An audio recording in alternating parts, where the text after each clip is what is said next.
ഇയാൻസി എഡ്യൂമേറ്റിന്റെ പുതിയൊരു ക്ലാസ്സിലേക്ക് നിങ്ങളെല്ലാവരും ഞാൻ സ്നേഹപൂർവ്വം സ്വാഗതം ചെയ്യുന്നു.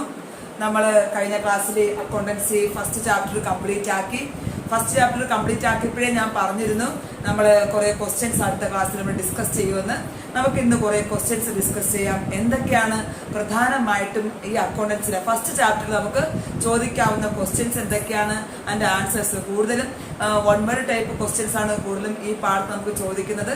നമുക്ക് നോക്കാം what are the questions will be there. Okay, നമുക്ക് ഡിസ്കസ് ചെയ്യാം എന്തൊക്കെ ക്വസ്റ്റ്യൻസ് വരും. 1 word ടൈപ്പ് ക്വസ്റ്റ്യൻ ആണെങ്കിലും അല്ലെങ്കിൽ 2 മാർക്കിന്റെ ക്വസ്റ്റ്യൻ ആണെങ്കിലും നമുക്ക് നോക്കാം. അതിനു മുമ്പ് ക്വസ്റ്റ്യൻ ആൻസർ സെഷനോട്ട് പോകുന്നതിന് മുമ്പ് നിങ്ങൾ ഇതുവരെയും ഈ ചാനൽ സബ്സ്ക്രൈബ് ചെയ്തിട്ടില്ല എങ്കിൽ ദയവ് ചെയ്ത് ഇയാൻസി എഡ്യൂമേറ്റ് എന്ന ചാനൽ സബ്സ്ക്രൈബ് ചെയ്യുക. ബെല്ലൈക്കൺ എനേബിൾ ചെയ്താൽ നിങ്ങൾക്ക് ഞങ്ങൾ അയക്കുന്ന എല്ലാ വീഡിയോസിന്റെ നോട്ടിഫിക്കേഷൻസ് ലഭിക്കുന്നതായിരിക്കും. നമുക്ക് നോക്കാം. ഫസ്റ്റ് 1 സ്കോർ മാർക്ക് അല്ലെങ്കിൽ 1 മാർക്കിന്റെ ക്വസ്റ്റ്യൻ ഏതൊക്കെയാണെന്ന് നമുക്ക് നോക്കാം. ആദ്യത്തെ ഞാൻ ചോദിക്കുകയാണ്, dash is a person to whom business owes money. Okay, business പണം കൊടുക്കാനുള്ള വ്യക്തിയെ ഡാഷ് എന്ന് പറയുന്നു. Dash is a person to whom business owes money. ഞാൻ അത് എഴുതാം. ഒന്നാമത്തെ question, dash is a person dash is a person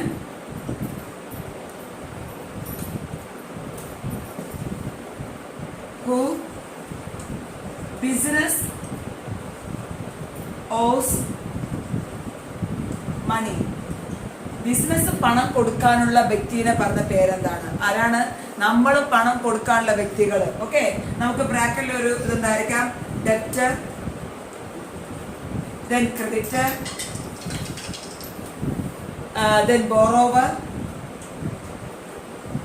ഇങ്ങനെ നമുക്ക് കുറെ എക്സാമ്പിൾ വന്നിരിക്കുന്ന ചോയ്സ് ഉണ്ടായിരിക്കാം. നിങ്ങൾ ഏത് എടുക്കാം? Dash is a person who business owes money. Business പണം കൊടുക്കാനുള്ള വ്യക്തി ഡാഷ് എന്ന് പറയുന്നു. ഏതായിരിക്കും? ബിസിനസ് കൊടുക്കാനുള്ളത് ലയബിലിറ്റി ആണ്, ബാധ്യതയാണ്. നമ്മൾ കൊടുക്കേണ്ട വ്യക്തിയെ പറഞ്ഞ പേര് ആൻസർ ഏതാണ്? ക്രെഡിറ്റർ ആണ്. ഓക്കെ, മനസ്സിലായെന്നായിരിക്കുന്നു. ഒന്നാമത്തെ question, dash is a person who business owes a money. Business പണം കൊടുക്കാനുള്ള വ്യക്തിയെ പറഞ്ഞ പേര് ക്രെഡിറ്റേഴ്സ് എന്ന് പറയുന്നു. രണ്ടാമത്തെ ക്വസ്റ്റ്യൻ നമുക്ക് നോക്കാം. എന്താണ് അടുത്ത് പറഞ്ഞ കുറെ എക്സാമ്പിൾ പറയുന്നുണ്ട്, അതിൽ ഏതാണ് കറണ്ട് അസറ്റ്? ഓക്കെ, അടുത്ത ക്വസ്റ്റ്യൻ രണ്ടാമത്തേത്, dash is A current asset. Dash is A current asset. Dash is A current asset. താഴെ ഞാൻ കുറെ അസറ്റിന്റെ പേര് പറയുന്നുണ്ട്, അതിൽ നിങ്ങൾ പറയണം ഏതാണ് കറക്റ്റ് ആയിട്ടുള്ള കറണ്ട് അസറ്റ്. കറണ്ട് അസറ്റ് എന്തായിരുന്നു? That can be, current asset can be converted into cash within 1 year. 1 വർഷത്തിനകം നമുക്ക് ക്യാഷ് ആക്കി മാറ്റാൻ സാധിക്കുന്ന അസറ്റിനെ പറഞ്ഞ പേരാണ് കറണ്ട് അസറ്റ്. നിങ്ങൾ പറയണം ഇതിൽ ഏതാണ് നമുക്ക് പെട്ടെന്ന് ക്യാഷ് ആക്കി മാറ്റാൻ സാധിക്കുന്നത്. നോക്കോളൂ, ഫർണിച്ചർ, നമുക്ക് ബ്രാക്കറ്റിൽ ഫർണിച്ചർ തന്നിട്ടുണ്ട്, ബിൽഡിംഗ് തന്നിട്ടുണ്ട്, then ക്യാഷ് തന്നിട്ടുണ്ട്, then മെഷീനറി തന്നിട്ടുണ്ട്. ഓക്കെ, ഇങ്ങനെ ഒരു ക്വസ്റ്റ്യൻ വരണമെങ്കിൽ ഏതായിരിക്കും answer? Dash is A current asset. എന്താണ് താഴെ തന്നിരിക്കുന്ന ഒരു കറണ്ട് അസറ്റ്? ഏതായിരിക്കും? ഫർണിച്ചർ ലോങ് ടേം അസറ്റ് ആണ്, ഫിക്സഡ് അസറ്റ് ആണ്. ബിൽഡിംഗ് ഫിക്സഡ് അസറ്റ് ആണ്. then cash, okay, then machinery current asset ആണ്, ക്യാഷ് ആണ് ഇവിടുത്തെ correct answer. Cash is A current asset that can be converted into cash within 1 year. Okay, അതിന് പകരം നമുക്ക് ക്യാഷിന് പകരം ഡെറ്റേഴ്സ് ആണെങ്കിലോ, ഡെറ്റേഴ്സ് എന്ന് വെച്ചാൽ എന്താണ്? ബിസിനസ് സ്ഥാപനത്തിന് പണം തരാനുള്ള വ്യക്തികളാണ് ഡെറ്റേഴ്സ് എന്ന് പറയുന്നത്. അവരും നമുക്ക് എന്താണ്? കറണ്ട് അസറ്റ് ആണ്. ആ ഡെറ്റേഴ്സ് നമുക്ക് പെട്ടെന്ന് തന്നെ ക്യാഷ് ആക്കി മാറ്റാനായിട്ട് സാധിക്കും. രണ്ടാമത്തെ ക്വസ്റ്റ്യൻ നമുക്ക് ഇങ്ങനെ കുറെ ചോദിക്കാം, അല്ലെങ്കിൽ നമുക്ക് ഉദാഹരണം പറയണം, dash is a fixed asset. ഞാനിപ്പോൾ അടുത്ത ക്വസ്റ്റ്യൻ ചോദിക്കുകയാണ്, dash is a fixed asset. ഏതാണ് നമ്മൾ തന്നിരിക്കുന്ന ക്വസ്റ്റ്യനിൽ ഫിക്സഡ് അസറ്റ് ഏതാണ്? ഫിക്സഡ് അസറ്റ് ഇത് ബ്രാക്കറ്റിൽ തന്നിരിക്കുകയാണ്, cash, debtor, building, then stock. ഈ തന്നിരിക്കുന്നതിൽ ഏതാണ് ഫിക്സഡ് അസറ്റ് എന്ന് ചോദിക്കുകയാണെങ്കിൽ നമുക്ക് നോക്കുമ്പോഴറിയാം, ഫിക്സഡ് അസറ്റ് എന്താണ്? ലോങ് ടേം അസറ്റ് ആണ്, ദീർഘകാലം നിലനിൽക്കുന്ന അസറ്റ് ആണ്. ഇതിൽ ഏതാണ് ലോങ് ടേം അസറ്റ് അല്ലെങ്കിൽ ദീർഘകാലം നിലനിൽക്കുന്ന അസറ്റ്? ബിൽഡിംഗ് ആണ്. അപ്പം അങ്ങനെ അങ്ങോട്ടും ഇങ്ങോട്ടും തിരിച്ചും മറിച്ചും നമുക്ക് ചോദിച്ചാൽ കൃത്യമായിട്ട് പറയാൻ സാധിക്കണം. കറണ്ട് അസറ്റ് എന്താണെന്ന് കൃത്യമായി മനസ്സിലാക്കി വെച്ചിരിക്കണം, അല്ലെങ്കിൽ ഫിക്സഡ് അസറ്റ് ഏതാണെന്ന് നമ്മൾ കൃത്യമായി മനസ്സിലാക്കി വെച്ചിരിക്കണം. ഓക്കെ, ഇവിടുത്തെ ആൻസർ എന്താണ്? ബിൽഡിംഗ് ആണ് ഫിക്സഡ് അസറ്റ്.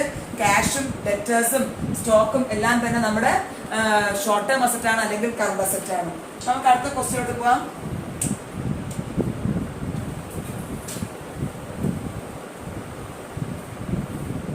പെണ്ണ് എവിടെ? ബ്ലൂ കളർ പെണ്ണ് അത് റെഡി ആക്കണം.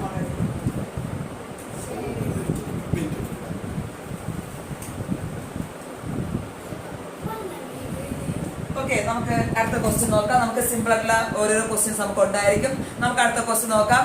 എന്താണ്? Mention the name of the value of goods remaining unsold at the end of the accounting period.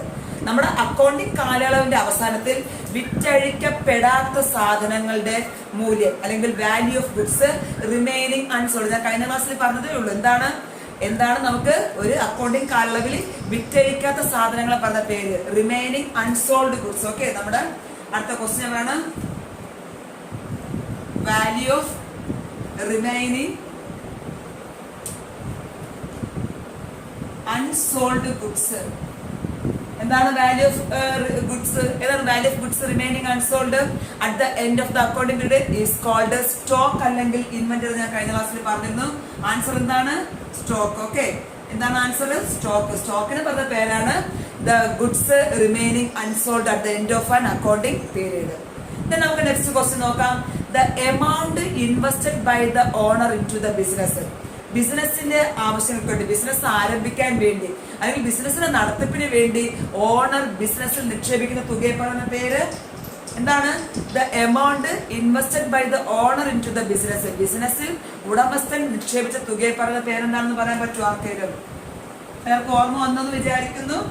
The amount invested by the owner in the business is called capital. Okay, question ഇത്രയേ ഉള്ളൂ. Amount invested by the owner in the business. Owner ബിസിനസ്സിൽ invest ചെയ്ത തുകയെ പറഞ്ഞ പേര് answer എന്താണ്? Capital. മനസ്സിലാക്കുക, എന്താണ് answer? Capital is the amount invested by the owner into the business. Okay, അപ്പൊ നമുക്ക് ബ്രാക്കറ്റിനകത്ത് അസറ്റ് എന്ന് ചോദിക്കും, ലയബിലിറ്റീസ് എന്ന് ചോദിക്കും, എക്സ്പെൻസ് എന്നുണ്ടായിരിക്കും, ക്യാപിറ്റൽ എന്നുണ്ടായിരിക്കും. നമ്മൾ സെലക്ട് ചെയ്ത് കൊടുക്കുക. കറക്റ്റ് ആൻസർ എന്താണ്? ബിസിനസ് സ്ഥാപനത്തിന് നടത്തിപ്പിന് വേണ്ടി അല്ലെങ്കിൽ ബിസിനസ് ആരംഭിക്കാൻ വേണ്ടി ഒരു ഓണർ നിക്ഷേപിക്കുന്ന തുകയെ പറഞ്ഞ പേരാണ് ക്യാപിറ്റൽ എന്ന് പറയുന്നത്. നമുക്ക് അടുത്ത ക്വസ്റ്റ്യൻ നോക്കാം. അടുത്ത ക്വസ്റ്റ്യൻ പറഞ്ഞത് mines is the example of dash asset. ഞാൻ കഴിഞ്ഞ ക്ലാസ്സിൽ പഠിപ്പിച്ചപ്പോഴായിരുന്നു അസറ്റിന്റെ ക്ലാസിഫിക്കേഷൻ പഠിപ്പിച്ചപ്പോൾ പറഞ്ഞിരുന്നു മൈൻസ്, കൊറീസ്, എന്താണ് അങ്ങനത്തെ അസറ്റ് എല്ലാം ഏത് രീതിയിൽ വരുന്നതാണ്. ഓക്കെ, ഏത് അസറ്റാണ് മൈൻസ് ഒക്കെ വരുന്നത്? Mines is the example. Mine is the example of dash asset. Oil field, എന്താണ് മൈൻസ്, ഇതൊക്കെ എല്ലാം ഖനനം ചെയ്യുന്നതിനനുസരിച്ച് കുറഞ്ഞുകൊണ്ടിരിക്കുകയാണ്, തീർന്നു പോകാവുന്ന അസറ്റാണ്. അപ്പൊ ആ മൈൻസ്, കൊറീസ്, ഓയിൽ ഫീൽഡ്, അതൊക്കെ നമുക്ക് ഏതൊരു ഉദാഹരണമാണ്? മറന്നുപോയെങ്കിൽ ഓർമ്മിച്ചെടുക്കുക. മൈൻസ്, കൊറീസ്, ഓയിൽ ഫീൽഡ് എല്ലാം തന്നെ വേസ്റ്റിംഗ് അസറ്റ്സിന് ഉദാഹരണം. ഇപ്പൊ നമുക്ക് ഓർമ്മിക്കാം എന്തൊക്കെയാണ്. ഞാൻ ഫിക്സഡ് അസറ്റ് പ്രധാനമായും 4 രീതിയിൽ പറഞ്ഞിരുന്നു. Fixed asset, tangible asset, intangible asset, wasting assets and fictitious asset. ഞാൻ 4 ക്ലാസിഫിക്കേഷൻ പറഞ്ഞിരുന്നു. Tangible asset means long term asset, നമുക്ക് കാണാൻ സാധിക്കുന്ന എല്ലാ അസറ്റുമാണ് tangible asset. For example machinery, furniture, building, ഇതെല്ലാം തന്നെ ടാൻജിബിൾ അസറ്റ് ആണ്. Intangible asset goodwill, trade mark, patent right, ഇവയെല്ലാം എന്താണ് ഇൻടാൻജിബിൾ അസറ്റിന് ഉദാഹരണമായിരുന്നു. അടുത്ത് ഞാൻ പറഞ്ഞായിരുന്നു വേസ്റ്റിംഗ് അസറ്റ്സ്. നമ്മൾ ഉപയോഗിക്കും തോറും നമുക്ക് തീർന്നു പോകാവുന്ന അസറ്റിനെ പറയുന്നത് വേസ്റ്റിംഗ് അസറ്റ്സ്. അതിന് ഉദാഹരണമാണ് മൈൻസ്. അടുത്ത ഫിക്ടീഷ്യസ് അസറ്റ് പറഞ്ഞു. നമ്മുടെ അക്കൗണ്ടിങ്ങിന്റെ കാൽക്കുലേഷൻസ് ഉണ്ട്. അക്കൗണ്ടിങ്സിന്റെ ഒരു അഡ്ജസ്റ്റ്മെന്റിന് വേണ്ടിയിട്ട് നമ്മൾ എന്ത് ചെയ്യണം, ചില ഐറ്റംസ് നമ്മൾ റെക്കോർഡ് ചെയ്യാറുണ്ട്. ആ ഐറ്റംസിന് പറഞ്ഞ പേരാണ് പ്രിലിമിനറി എക്സ്പെൻസസ് എന്ന് പറഞ്ഞു. Discount and issue of shares and debentures എന്ന് പറഞ്ഞിരുന്നു. അവയെല്ലാം ഏത് അസറ്റിന് ഉദാഹരണമാണ്? ഫിക്ടീഷ്യസ് അസറ്റിന് ഉദാഹരണമായിരുന്നു. ഓക്കെ, അപ്പൊ മൈൻസ് ഓർമ്മിക്കാം. Mines, quarries, oil field etcetera are the wasting assets ആണ്. നെക്സ്റ്റ് നമുക്ക് ക്വസ്റ്റ്യൻ നോക്കാം. Dash is the branch of an accounting which deals with the process of ascertainment of cost. Cost ascertainment, ഒരു ഉൽപ്പന്നത്തിന്റെ അല്ലെങ്കിൽ ഒരു സേവനത്തിന്റെ നിർമ്മിക്കുന്നതിന് ആവശ്യമായ ചെലവ്, അത് നമുക്ക് കണ്ടുപിടിക്കുന്ന അക്കൗണ്ടിങ്ങിനെ പറഞ്ഞ പേരെന്താണ്? Cost ascertainment. ആ അക്കൗണ്ടിങ്ങിനെ പറഞ്ഞ പേരെന്താണ്?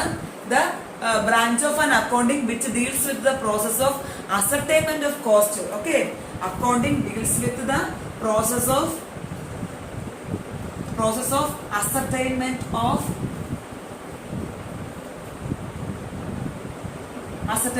കോസ്റ്റ്. ഒരു ഉൽപ്പന്നത്തിന്റെ അല്ലെങ്കിൽ സേവനത്തിന്റെ ഉൽപാദനവുമായി ബന്ധപ്പെട്ട് നമുക്ക് എത്ര രൂപ ചെലവാകുന്നു, ആ ചെലവാകുന്നത് കണ്ടുപിടിക്കുന്ന അക്കൗണ്ടിങ് ശാഖയെ പറഞ്ഞ പേരേതാണ്? നമ്മൾ അവിടെ 3 തരം അക്കൗണ്ടിങ് പഠിച്ചു. Financial accounting, management accounting and cost accounting. Financial accounting is the real accounting നമ്മൾ പഠിച്ചിരുന്നു. സ്ഥാപനത്തിന്റെ പ്രോഫിറ്റ് ആൻഡ് ലോസ് അക്കൗണ്ട് ആണെങ്കിലും ബാലൻസ് ഷീറ്റ് തയ്യാറാക്കുന്നതെല്ലാം നമ്മുടെ ഫിനാൻഷ്യൽ അക്കൗണ്ടിങ് ആണ്. നമ്മൾ അടുത്ത് പറഞ്ഞത് സ്ഥാപനത്തിന്റെ ഡിസിഷൻ മേക്കിങ്ങുമായി ബന്ധപ്പെട്ടുള്ള അക്കൗണ്ടിങ് ആണ് മാനേജ്മെന്റ് അക്കൗണ്ടിങ്. അടുത്ത നമ്മൾ പഠിച്ചു branch of accounting that deals with the ascertainment of cost. ഏതാണ് അക്കൗണ്ടിങ്? Cost accounting. ഓക്കെ, അക്കൗണ്ടിങ്ങിന്റെ പേര് കോസ്റ്റ് അക്കൗണ്ടിങ് ആണ്. ഇതിന്റെ ആൻസർ മറക്കരുത്. നമ്മുടെ ക്വസ്റ്റ്യൻ എന്തായിരുന്നു? The branch of accounting which deals with the process of ascertainment of cost. Answer എന്താണ്? Cost accounting. നമുക്ക് അടുത്ത് നോക്കാം അടുത്ത ക്വസ്റ്റ്യൻ എന്താണെന്ന്. Identify the sequence. കറക്റ്റ് ആയിട്ടുള്ള സീക്വൻസ് കണ്ടുപിടിക്കാൻ വേണ്ടിയിട്ട് നമ്മുടെ ഏതാണ് നമ്മുടെ ഡെഫിനിഷൻ ഓർമ്മിച്ചാൽ മതി. ആ ഡെഫിനിഷനിൽ ഇപ്പൊ ഉദാഹരണം പറയുന്നത് സീക്വൻസ് ഓർമ്മിക്കുക പിള്ളേരെ. ശരിക്കുള്ള സീക്വൻസ് എന്ന് പറഞ്ഞത് നമുക്ക് ഇപ്പൊ 2 സീക്വൻസ് എഴുതാം. Identifying, summarising, recording, classifying. ഞാൻ അടുത്ത സീക്വൻസ് ചെയ്യുന്നത് recording, classifying, summarising, analysing. Then next third sequence ഞാൻ എഴുതുന്നത് സമ്മറൈസിങ്,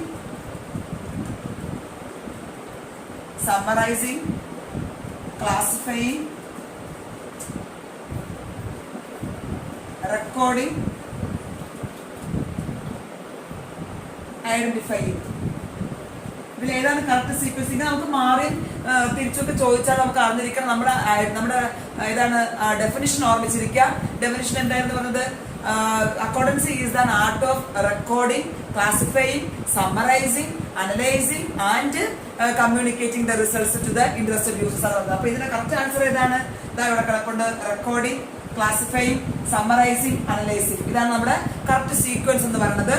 ഓക്കെ, അപ്പൊ അത് ആ ഡെഫിനിഷൻ നമുക്ക് അറിഞ്ഞാൽ മാത്രമേ നമുക്ക് ഇതിന്റെ ആൻസർ കണ്ടെത്താൻ സാധിക്കത്തുള്ളൂ. Choose the correct sequence. ഇപ്പൊ നമുക്ക് അത് തന്നിരുന്നാലും നമുക്ക് ആ ഡെഫിനിഷൻ കൃത്യമായി ഓർമ്മിക്കുക. എങ്കിൽ നമുക്ക് ഈസി ആയിട്ട് തന്നെ ഇതിന്റെ ആൻസർ ചെയ്യാനായിട്ട് സാധിക്കും. അടുത്ത നമുക്ക് നോക്കാം എന്താണ് അടുത്ത ക്വസ്റ്റ്യൻ എന്നുള്ളത്. നമുക്ക് ഈ ഫസ്റ്റ് ചാപ്റ്ററിൽ ചോദിക്കാവുന്ന ക്വസ്റ്റ്യൻ ആണ് ഞാൻ പറഞ്ഞുകൊണ്ടിരിക്കുന്നത്. അടുത്ത് നമുക്ക് കുറെ എന്താ മക്കളെ പറഞ്ഞത്? Identify the asset held for long term use in the business. Business സ്ഥാപനത്തിൽ ദീർഘകാല ആവശ്യത്തിനായി കൈവശമുള്ള ആസ്തിയെ പറഞ്ഞ പേരെന്താണ്? ദീർഘകാലം, ലോങ് ടേം എന്ന് വരുമ്പോൾ തന്നെ ഓർമ്മിക്കുക. ദീർഘകാല ആവശ്യത്തിനായി ഉപയോഗിക്കുന്ന അസറ്റിനെ പറഞ്ഞ പേരെന്താണ്? The asset for long time.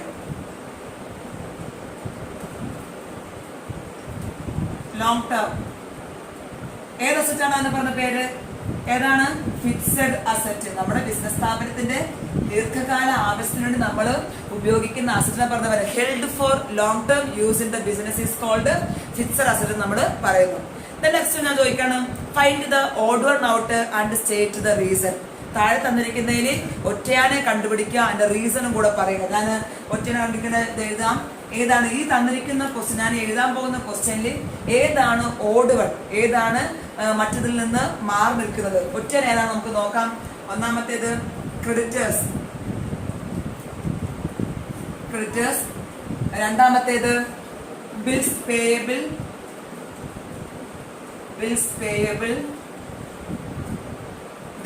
മൂന്നാമത്തേത് ഡെറ്റേഴ്സ്. നാലാമത്തേത് ബാങ്ക് ഓവർ ഡ്രാഫ്റ്റ്. ഇതെല്ലാം ഞാൻ എവിടെയൊക്കെയോ പഠിപ്പിച്ച് ഓർമ്മയുണ്ടോ നിങ്ങൾക്ക്? ഇതിൽ ഏതോ ഒന്ന് ഓഡ് വൺ ഔട്ട് ആണ്, മറ്റുള്ളവയിൽ നിന്ന് മാറി നിൽക്കുന്ന ഒന്നാണ്. നമുക്ക് നോക്കാം എന്താണ്. Creditors, bills payable, bank over draft, debtors. ഇത് നാലെണ്ണത്തിൽ ഒന്ന് ഏതാണ് നിങ്ങൾക്ക് ഓർമ്മിക്കുക. ഇവിടെ നമ്മൾ പ്രധാനമായിട്ട് വന്നിരിക്കുന്നത് current assets and current liabilities ആണ്. ഇത് മൂന്നും ക്രെഡിറ്റേഴ്സും ബിൽസ് പേയബിളും ബാങ്ക് ഓവർ ഡ്രാഫ്റ്റും കറണ്ട് ലയബിലിറ്റീസ് ആണ്. ഏത് മാത്രമാണ് മാറി നിൽക്കുന്നത്? ഡെറ്റേഴ്സ്. അപ്പൊ കറക്റ്റ് ആൻസർ എന്താണ്? ഡെറ്റേഴ്സ് ആണ്. ഡെറ്റേഴ്സ് കറണ്ട് അസറ്റ് ആണ്. ബാക്കി മൂന്നും തന്നെ എന്താണ്? കറണ്ട് ലയബിലിറ്റീസ് എന്ന് പറയുന്നു. ഓക്കെ, അപ്പൊ നമുക്ക് ഇത് മനസ്സിലായെന്ന് വിചാരിക്കുന്നു. ഇങ്ങനെ നമുക്ക് പല ക്വസ്റ്റ്യൻസ് ചോദിക്കും. വേറൊരു ഉദാഹരണം ഞാൻ പറഞ്ഞുതരാം. വേറെ നമുക്ക് ചോദിക്കാവുന്ന ഒരു ക്വസ്റ്റ്യൻ ആണ്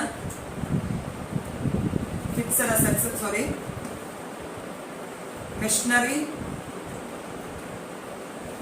മെഷീനറി ഫർണിച്ചർ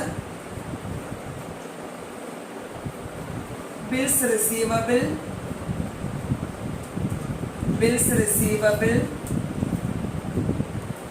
ബിൽഡിംഗ്.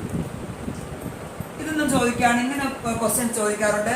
ഈ തന്നിരിക്കുന്നവയിൽ ശരിയായ ആൻസർ കണ്ടെത്തുക, അല്ലെങ്കിൽ ഒറ്റയാണ് കണ്ടുപിടിക്കുക. ഫൈൻഡ് ദ ഓർഡർ എന്ന് ചോദിക്കുക. നമുക്ക് ഓർമ്മിക്കുക, മെഷീനറി, ഫർണിച്ചർ, ബിൽഡിംഗ്. ഇത് മൂന്നും തന്നെ ഏതാണ്? ഫിക്സഡ് അസറ്റ് ആണ്. ബിൽസ് റിസീവബിൾ മാത്രമാണ് കറണ്ട് അസറ്റ്. ഓക്കെ, നമ്മുടെ ബിസിനസ് സ്ഥാപനത്തിലേക്ക് ഉള്ള അസറ്റാണ് ബിൽസ് റിസീവബിൾ. നമ്മുടെ സാധനം കടമായിട്ട് വാങ്ങിയിട്ട് പകരം അവർ ബില്ല് തന്നിട്ടുണ്ട്. ആ ബില്ല് അനുസരിച്ച് കാലാവധി പൂർത്തിയാകുമ്പോൾ നമുക്ക് പണം തരുന്നതിനെ പറഞ്ഞ പേരാണ് ബിൽസ് റിസീവബിൾ.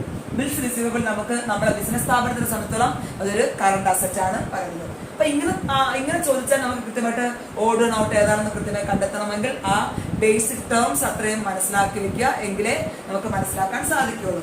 നമുക്ക് അടുത്ത ക്വസ്റ്റ്യനിലോട്ട് പോകാം. എന്താണെന്ന് നോക്കാം. Dash is the person who owes money to the business. നമ്മൾ നേരത്തെ പറഞ്ഞത് ബിസിനസ് കൊടുക്കാനുള്ളതാണ്. ഇപ്പം നോക്കിക്കേ, ബിസിനസ്സിന് പണം കൊടുക്കേണ്ട വ്യക്തികൾ ആരൊക്കെയാണ്? Dash is the person who owes money to the business. Person who owes money to the business. Business സ്ഥാപനത്തിന് പണം കൊടുക്കാനുള്ള വ്യക്തികൾ ആരാണ്? നമ്മൾ അങ്ങോട്ട് കൊടുക്കാനുണ്ടെങ്കിൽ അതെന്താ പറഞ്ഞത്? ക്രെഡിറ്റേഴ്സ് ആണ്. നമ്മുടെ ബിസിനസ്സിലേക്ക് പണം തരാനുള്ള വ്യക്തികളെ പറഞ്ഞ പേരെന്താണ്? ഓർമ്മയുണ്ടോ? ഡെറ്റേഴ്സ്. ബിസിനസ്സിലേക്ക് പണം തരാനുള്ള വ്യക്തികളെ പറഞ്ഞ പേര് ഡെറ്റേഴ്സ്. ഓക്കെ, ഡെറ്റേഴ്സും ക്രെഡിറ്റേഴ്സ് എപ്പോഴും നമുക്ക് മാറുന്നത്. നേരത്തെ ആ ഡെറ്റേഴ്സും ക്രെഡിറ്റേഴ്സും പഠിപ്പിച്ചപ്പോഴേ പറഞ്ഞിരുന്നു. ഡെറ്റർ മീൻസ് സ്ഥാപനത്തിന്റെ അസറ്റ് ആണ്. നമ്മുടെ ബിസിനസ്സിലേക്ക് പണം തരാനുള്ളവരാണ്. പണം തരാനുള്ള വ്യക്തികളാണ് ഡെറ്റേഴ്സ് എന്ന് പറഞ്ഞത്. ബിസിനസ് കൊടുക്കാനുള്ള വ്യക്തിയാണെങ്കിലോ അതിന് പറഞ്ഞ പേര് ക്രെഡിറ്റേഴ്സ്. അത് നമ്മുടെ ലയബിലിറ്റി ആണ്. നമുക്ക് നെക്സ്റ്റ് ക്വസ്റ്റ്യൻ എന്താണെന്ന് നോക്കാം. Dash the withdrawal of money by the owner for his personal purpose. ഒരു ഓണർ ബിസിനസ് സ്ഥാപനത്തിൽ നിന്ന് മണി അല്ലെങ്കിൽ അസറ്റ് വിഡ്രോ ചെയ്യുകയാണ്. എന്തിനു വേണ്ടി? സ്വന്തം ആവശ്യത്തിനായി. സ്വന്തം ആവശ്യത്തിന് വേണ്ടി ബിസിനസ്സിൽ നിന്ന് പണം പിൻവലിക്കുന്നതിനെ പറഞ്ഞ പേരെന്താണ്? ഡ്രോയിങ്സ്. ഓക്കെ, മറന്നു പോകരുത്. Dash the withdrawal of money by the owner for his personal purpose. ഒരു ഓണർ തന്റെ സ്വകാര്യ ആവശ്യത്തിന് വേണ്ടി പണം പിൻവലിക്കുകയാണെങ്കിൽ അതിനെ പറഞ്ഞ പേരാണ് ഡ്രോയിങ്സ് എന്ന് പറയുന്നത്. മാറിപ്പോയത്. ഡ്രോയിങ്സ് എന്താണ്? Withdrawal of money by owner for his personal purpose. ഒരു ഓണർ അയാളുടെ സ്വകാര്യ ആവശ്യത്തിന് വേണ്ടി അല്ലെങ്കിൽ സ്വന്തം ആവശ്യത്തിന് വേണ്ടി സ്ഥാപനത്തിൽ നിന്ന് പണമോ അല്ലെങ്കിൽ വേറെ ഏതെങ്കിലും അസറ്റോ പിൻവലിക്കുകയാണെങ്കിൽ അതിനെ പറഞ്ഞ പേരാണ്. ആൻസർ എന്താണ്? നമ്മുടെ ഇതിന്റെ ആൻസർ ഡ്രോയിങ്സ്. ഓക്കെ, അങ്ങനെ ടേംസ് എല്ലാം കൃത്യമായി മനസ്സിലാക്കി വെക്കുക. നമുക്ക് അടുത്ത് നോക്കാം. എന്താണ്? Income received in advance. നമുക്ക് മുൻകൂറായി പണം ലഭിച്ചിട്ടുണ്ട്. അത് അസറ്റ് ആണോ ലയബിലിറ്റി ആണോ ചോദിക്കാം. ഓക്കെ, ഞാനത് ചോയ്സ് തന്നെയാണ്. എന്താണ് നമുക്ക് നോക്കാം. Income received in advance. മുൻകൂറായി വാങ്ങിയ വരുമാനം. ഇൻകം റിസീവ്ഡ് ഇൻ അഡ്വാൻസ് എന്താണ്? Whether it is asset or liability. അത് നമ്മുടെ സ്ഥാപന സംബന്ധിച്ചിടത്തോളം അതൊരു അസറ്റ് ആണോ ലയബിലിറ്റി ആണോ എക്സ്പെൻസ് ആണോ ഇൻകം ആണോ നമ്മൾ മനസ്സിലാക്കിയെടുക്കുക. എന്താണത്? Income received in advance. ഞാനിപ്പോ ചോദിക്കുകയാണ്, അത് അസറ്റ് ആണോ, അതല്ല ലയബിലിറ്റി ആണോ, എക്സ്പെൻസ് ആണോ, ഇൻകം ആണോ? ഓക്കെ, നമുക്ക് ചോയ്സ് ഉണ്ട്. നമുക്ക് അസറ്റ് അല്ല, നേരത്തെ മുൻകൂറായി വാങ്ങിക്കഴിഞ്ഞു, അത് നമ്മുടെ അസറ്റ് അല്ല. ദെൻ അത് നമ്മുടെ ലയബിലിറ്റി അല്ല. അതെന്താണ് ഉദ്ദേശിക്കുന്നത്? അതൊരു എക്സ്പെൻസ് ആണ്. നമുക്ക് ആ സ്ഥാപനത്തിന് ആ അഡ്വാൻസ് വാങ്ങുന്നത് ഓക്കെ മക്കളെ, വെയിറ്റ് ചെയ്യാം. നമുക്ക് എന്താണ് ഇൻകം റിസീവ്ഡ് അഡ്വാൻസ് എപ്പോഴും നമുക്ക് സ്ഥാപനത്തെ സംബന്ധിച്ചോളം അതൊരു ലയബിലിറ്റി ആണ്. കാരണം അത് നമുക്ക് മുൻകൂറായി വാങ്ങിക്കഴിഞ്ഞു ആ കാര്യം സാധിച്ചു കൊടുക്കുന്നത്, നമ്മൾ എന്തിനു വേണ്ടിയാണോ വരുമാനം സ്വീകരിച്ചത് അത് നമുക്ക് സാധിച്ചു കൊടുക്കുന്നവരെ ആ സ്ഥാപനത്തെ സംബന്ധിച്ചോളം അതെന്ത് തന്നെയാണ്, സ്ഥാപനത്തിന്റെ ലയബിലിറ്റി ആണ്. അസറ്റ് അല്ല, എക്സ്പെൻസ് അല്ല, ഇൻകം അല്ല. കറക്റ്റ് ആൻസർ എന്താണ്? Liability. Okay, income received in advance is the liability of the business. നമുക്ക് അടുത്ത ക്വസ്റ്റ്യനിലോട്ട് പോവാം. അടുത്ത ക്വസ്റ്റ്യൻ പറയുന്നത് then quarry is an example, അല്ലെങ്കിൽ granite quarry is an example of dash asset. Okay, നേരത്തെ ഞാൻ പറഞ്ഞു quarries, then mines, oil field etc are the example of what type of asset. നമുക്ക് നോക്കാം. quarry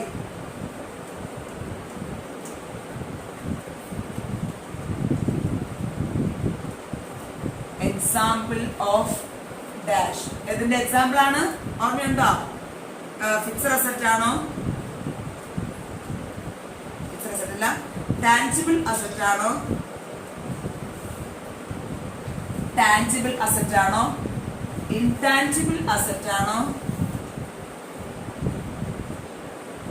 ഇൻടാൻജിബിൾ അസറ്റ് ആണോ? Wasting assets ആണോ? Or fictitious asset ആണോ? ഇങ്ങനൊരു question ഉണ്ടാവും. അപ്പൊ നമുക്ക് അറിയാൻ പറ്റുന്നുണ്ട്, ഞാൻ നേരത്തെ പറഞ്ഞത് ക്വറീസ് എപ്പോഴും ഏതിന് ഉദാഹരണമാണ്? വേസ്റ്റിംഗ് അസറ്റിന് ഉദാഹരണമാണ്. അടുത്തതോടൊപ്പം തന്നെ വേറൊരു ക്വസ്റ്റ്യൻ ചോദിക്കാം. Goodwill. Goodwill is an example of dash. Goodwill is an example of dash asset. ഏത് അസറ്റിന് ഉദാഹരണമാണ് ഗുഡ്വിൽ? ഏത് അസറ്റിന് ഉദാഹരണമാണ്? ഞാൻ പറഞ്ഞു ഗുഡ്വിൽ എപ്പോഴും ടാൻജിബിൾ അസറ്റിന് ഉദാഹരണമാണ്. ഇൻടാൻജിബിൾ അസറ്റിന് ഉദാഹരണമാണ് ഗുഡ്വില്. അപ്പോൾ ഇൻടാൻജിബിൾ അസറ്റിന് ഉദാഹരണമാണ് ഗുഡ്വില്, മാറിപ്പോരുത്. Quarries, mines etcetera wasting asset ആണ്. ഗുഡ്വിൽ ഇൻടാൻജിബിൾ അസറ്റിന് ഉദാഹരണമാണ്. അപ്പൊ നമുക്ക് അടുത്ത ക്വസ്റ്റ്യനോട്ട് പോവാം. അടുത്ത ക്വസ്റ്റ്യൻ ആയിക്കോളും. The excess of income over expenditure is known as. The excess of income over expenditure. ഞാൻ കഴിഞ്ഞ ക്ലാസ്സിൽ പറഞ്ഞത് തന്നെയാണത്. excess of income over expenditure. ഇവിടെ ഏതാണ് കൂടുതൽ? ഇൻകം ആണ് കൂടുതൽ. ഏതിനേക്കാളും? നമ്മുടെ എക്സ്പെൻഡിച്ചറിനേക്കാളും കൂടുതൽ. അപ്പൊ അത് ഓർമ്മിക്കുക, ഏതാണ് കൂടുതൽ നോക്കുക. ഇൻകം, വരുമാനമാണ് കൂടുതൽ. നമുക്ക് അതിനെ പറയാം profit. Okay, excess of income over expenditure. ചെലവിനേക്കാളും കൂടുതൽ വരുമാനമാണെങ്കിൽ അതിനെ പറഞ്ഞ പേര് പ്രോഫിറ്റ്. തിരിച്ചാണെങ്കിലോ? തിരിച്ചെന്തായിരുന്നു? Excess of expenditure over income ആയിരുന്നെങ്കിലോ? Excess of expenditure over income. ഇൻകത്തിനേക്കാളും കൂടുതൽ എക്സ്പെൻഡിച്ചർ ആണെങ്കിൽ നമുക്ക് അവിടെ പറയാൻ പറ്റും അതിന്റെ ആൻസർ എന്താണ്? ലോസ് എന്ന് പറയാനായിട്ട് സാധിക്കും. ഓക്കെ, ഇത്രയൊക്കെയാണ് പ്രധാന വൺവേർഡ് നമുക്ക് ചോദിക്കാം. പിന്നെ എപ്പോഴും ചോദിക്കുന്ന ഒരു ക്വസ്റ്റ്യൻ ആണ്, purchasing of fixed asset is A dash type of expenditure. Purchasing of fixed asset, long term asset അല്ലെങ്കിൽ ഫിക്സഡ് അസറ്റ് വാങ്ങുന്നത് ഏത് തരം ചെലവാണ്? Fixed asset is dash type of expenditure അല്ലെങ്കിൽ ഡാഷ് എക്സ്പെൻഡിച്ചർ. ഏത് എക്സ്പെൻഡിച്ചർ ആണ്? ലോങ് ടേം അസറ്റ് അല്ലെങ്കിൽ fixed asset വാങ്ങുന്നത് എപ്പോഴും ആ സ്ഥാപനത്തിന്റെ ക്യാപിറ്റൽ എക്സ്പെൻഡിച്ചർ ആണ്. ഓക്കെ, പർച്ചേസിംഗ് ഓഫ് ഫിക്സഡ്, അത് മെഷീനറി ആണെങ്കിലും ബിൽഡിംഗ് ആണെങ്കിലും ഇതെല്ലാം വാങ്ങുന്നതെല്ലാം ആ സ്ഥാപനത്തിനും ഏതുതരം എക്സ്പെൻഡിച്ചർ. നമ്മൾ എക്സ്പെൻഡിച്ചർ രണ്ട് തരം പഠിച്ചിരുന്നു, capital expenditure and revenue expenditure. Salary കൊടുത്തു, റെന്റ് കൊടുത്തു, ഇതെല്ലാം തന്നെ ചെറിയ ചെലവുകളാണ്. അത് സ്ഥാപനത്തെ സംബന്ധിച്ചിടത്തോളം റവന്യൂ എക്സ്പെൻഡിച്ചർ ആണ്. പക്ഷെ ഫിക്സഡ് അസറ്റ് വാങ്ങുകയാണെങ്കിൽ അത് സ്ഥാപനത്തെ സംബന്ധിച്ചിടത്തോളം ഏതൊരു ചെലവാണ്? ക്യാപിറ്റൽ എക്സ്പെൻഡിച്ചർ ആണ്. അപ്പൊ നമുക്ക് കുറെ വൺവേർഡ് തരും, കുറെ ഉദാഹരണം തന്നിട്ടുണ്ടാവും. അതിന് നമ്മളെ പറയാം ക്യാപിറ്റൽ എക്സ്പെൻഡിച്ചർ ആയിട്ടും റവന്യൂ എക്സ്പെൻഡിച്ചർ ആയിട്ടും തരംതിരിക്കാൻ പറയും. ഫോർ എക്സാമ്പിൾ ഞാൻ പറഞ്ഞുതരാം. Machinery purchased,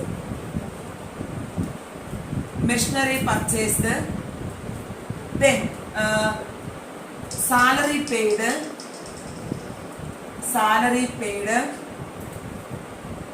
then rent paid,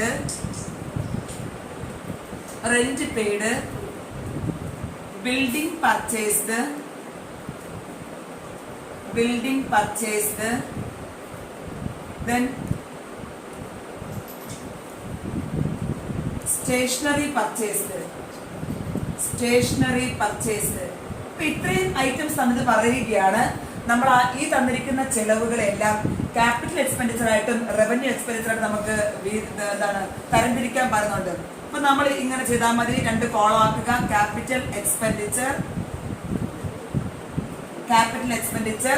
revenue expenditure. 2 മാർക്കിനും 3 മാർക്കിനും ചോദിക്കുന്ന ഒരു ക്വസ്റ്റ്യൻ ആണ് capital expenditure and revenue expenditure. Okay, capital expenditure നമുക്ക് ഏതാണ്? നമുക്ക് ആദ്യം മുതൽ നോക്കാം. Machinery purchase long term asset ആണ്. അപ്പൊ ലോങ് ടേം പർച്ചേസ് ചെയ്താൽ ആ എക്സ്പെൻഡിച്ചറിനെ പറഞ്ഞ പേര് ക്യാപിറ്റൽ എക്സ്പെൻഡിച്ചർ ആണ്. അപ്പൊ ക്യാപിറ്റൽ എക്സ്പെൻഡിച്ചർ താഴെ പറഞ്ഞാണ് machinery purchase.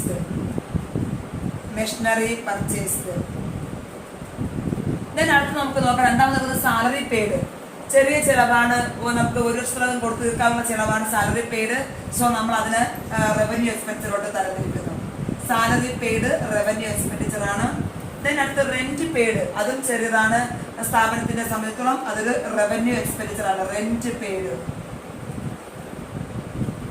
Okay, building purchase, അത് ഫിക്സഡ് അസറ്റ് ആണ്. അപ്പൊ ഫിക്സഡ് അസറ്റ് വാങ്ങുന്നതെല്ലാം ഏത് എക്സ്പെൻഡിച്ചർ ആണ്? ക്യാപിറ്റൽ എക്സ്പെൻഡിച്ചർ ആണ്. അപ്പൊ രണ്ടാമത്തേത് ബിൽഡിംഗ് പർച്ചേസ്.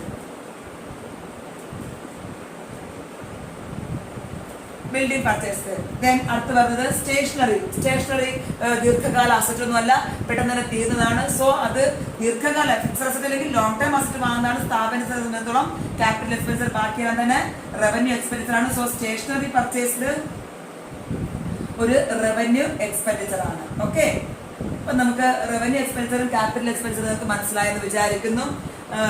പ്രോഫിറ്റ് എന്താണ്, ലോസ് എന്താണ്, നമുക്ക് ആ കഴിഞ്ഞ ക്ലാസ്സിൽ നമ്മൾ പഠിച്ചതെല്ലാം തന്നെ ഏകദേശം നമുക്ക് മനസ്സിലാക്കാനായിട്ട് സാധിക്കും. ഇങ്ങനെ കുറെ വൺ-വേർഡ് ക്വസ്റ്റ്യൻ ആവശ്യമുള്ളത് കൃത്യമായിട്ട് വീണ്ടും നമുക്ക് എഴുതി വെക്കാവുന്നതാണ്. അടുത്ത് നമുക്ക് ചോദിക്കാവുന്നത് 2 മാർക്കിന്റെ ക്വസ്റ്റ്യൻ ആണ്. Objectives of accounting. എന്താണ് സ്ഥാപനത്തിലെ അക്കൗണ്ടിങ്ങിനെ സംബന്ധിച്ചുള്ള ലക്ഷ്യങ്ങൾ എന്തൊക്കെയാണ്? ഒന്നാമത്തെ ഞാൻ പറഞ്ഞിരുന്നു, നമുക്ക് എല്ലാ കാര്യങ്ങളും റെക്കോർഡ് ചെയ്ത് വെക്കാൻ അല്ലെങ്കിൽ മെയിൻറ്റെയിൻ റെക്കോർഡ്സിന് സഹായിക്കുന്നു. Calculation of profit and loss തയ്യാറാക്കുന്നു. ഫിനാൻഷ്യൽ പൊസിഷൻ മനസ്സിലാക്കാനായിട്ട് സഹായിക്കുന്നു. അങ്ങനെ കുറെ കാര്യങ്ങൾ നമ്മൾ പറഞ്ഞിരുന്നു. ഓക്കെ, അടുത്ത് നമുക്ക് ചോദിക്കുന്ന ഒരു ക്വസ്റ്റ്യൻ ആണ് ഇമ്പോർട്ടൻസ് ഓഫ് അക്കൗണ്ടൻസി. അക്കൗണ്ടൻസിന്റെ പ്രാധാന്യം എന്തൊക്കെയാണ്? അങ്ങനെ നമുക്ക് 2 മാർക്കിന്റെ ക്വസ്റ്റ്യൻസ് ചോദിക്കാവുന്നതാണ്. പിന്നെ എപ്പോഴും മാറി തിരിച്ച് ചോദിക്കുന്നതാണ് ഈ ക്യാപിറ്റൽ എക്സ്പെൻഡിച്ചർ, റവന്യൂ എക്സ്പെൻഡിച്ചർ. അതല്ലെങ്കിൽ ബിസിനസ്സിലേക്ക് പണം തരാനുള്ള വ്യക്തി, അല്ലെങ്കിൽ ബിസിനസ് പണം കൊടുക്കാനുള്ള വ്യക്തി, അങ്ങനെ എപ്പോഴും ഡെറ്ററിനെ ക്രെഡിറ്ററിനെ മാറി ചോദിക്കാറുണ്ട്. ഇൻടാൻജിബിൾ അസറ്റ് എപ്പോഴും ചോദിക്കുക, അത് പഠിച്ചു വെച്ചേക്കുക. ഫിക്സഡ് അസറ്റ്സ് ഏതൊക്കെയാണ്? കറണ്ട് അസറ്റ് ഏതൊക്കെയാണ്? കറണ്ട് അസറ്റിൽ വരുന്ന ഐറ്റംസ് ഏതൊക്കെയാണ്? ഫിക്സഡ് അസറ്റിൽ വരുന്ന ഐറ്റംസ് ഏതൊക്കെയാണ്? അതെപ്പോഴും നിങ്ങൾക്ക് വൺ വേർഡിന് എന്താണ് ഫൈൻഡ് ദ ഓഡ് ഔട്ട് എന്ന ക്വസ്റ്റ്യൻ ചോദിക്കാറുണ്ട്. അതെല്ലാം മറക്കാതെ പഠിച്ചു കഴിഞ്ഞാൽ നമുക്ക് ഈസി ആയിട്ട് തന്നെ ഫസ്റ്റ് ചാപ്റ്റർ അക്കൗണ്ടൻസി കംപ്ലീറ്റ് ചെയ്യാനായിട്ട് സാധിക്കും. നിങ്ങൾ ഒന്നുകൂടെ സംശയമില്ലെങ്കിൽ തിരിച്ച് വീഡിയോ വീണ്ടും കാണുക. അപ്പൊ നിങ്ങൾക്ക് നല്ലവണ്ണം മനസ്സിലാക്കാനായിട്ട് സാധിക്കും. ഏകദേശം ക്വസ്റ്റ്യൻസ് ഞാൻ ഡിസ്കസ് ചെയ്തു. 1-2 ക്വസ്റ്റ്യൻസ് വേണമെങ്കിൽ ഞാൻ ഒന്നുകൂടെ പറഞ്ഞുതരാം. അടുത്തൊരു question വരാവുന്നതാണ്.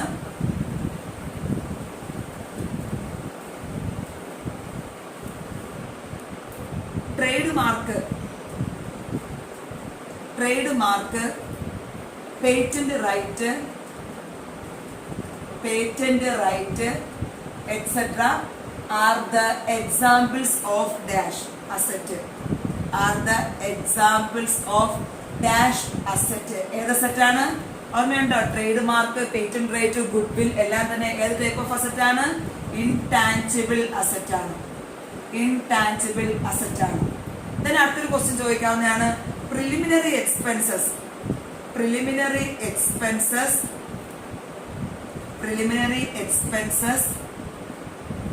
Then discount on issue of shares and debentures